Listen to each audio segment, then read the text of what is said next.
नमस्कार दोस्तों। आज की सबसे बड़ी खबर चीन के विदेश मंत्री वांग यी के भारत दौरे से जुड़ी है।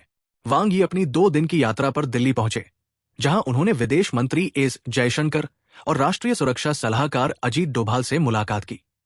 ये दौरा इसलिए बेहद अहम माना जा रहा है क्योंकि 2024 के कजान ब्रिक्स सम्मेलन के बाद भारत और चीन के रिश्ते एक नए मोड़ पर पहुंचते दिखाई दे रहे हैं। जयशंकर ने साफ कहा कि दोनों देशों के रिश्ते तभी आगे बढ़ सकते हैं जब वास्तविक नियंत्रण रेखा पर शांति और डी एस्केलेशन सुनिश्चित हो। वहीं एनएस डोभाल के साथ बैठक में भी सीमा पर भरोसा बढ़ाने और दीर्घकालिक सुरक्षा के मुद्दों पर गहन चर्चा हुई।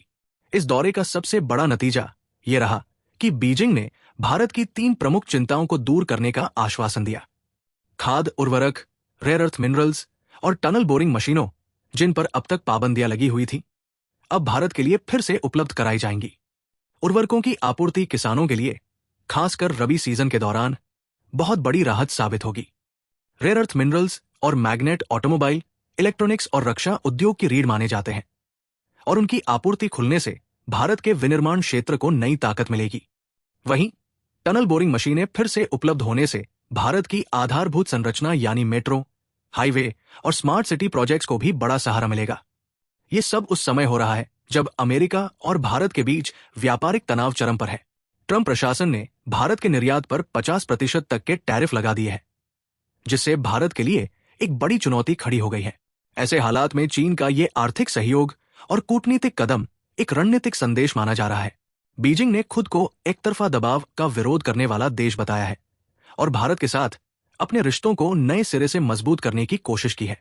विशेषज्ञों का कहना है कि ये विकास केवल आर्थिक नहीं, बल्कि राजनीतिक पिघलाव का भी संकेत है। भारत और चीन दोनों ही ग्लोबल साउथ के नेता बनने की होड़ में है और यही वजह है कि दोनों तरफ से एक सतर्क आशावाद दिखाई दे रहा है।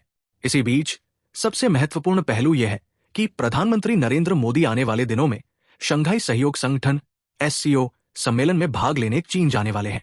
ये उनका चीन दौरा 7 साल बाद होने जा रहा है, इसलिए इसका प्रतीकात्मक महत्व और भी बढ़ जाता है।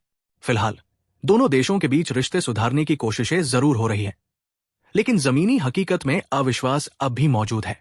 सीमा पर हुए तनाव और पुरानी घटनाओं की परछाई को पूरी तरह हटाना आसान नहीं होगा।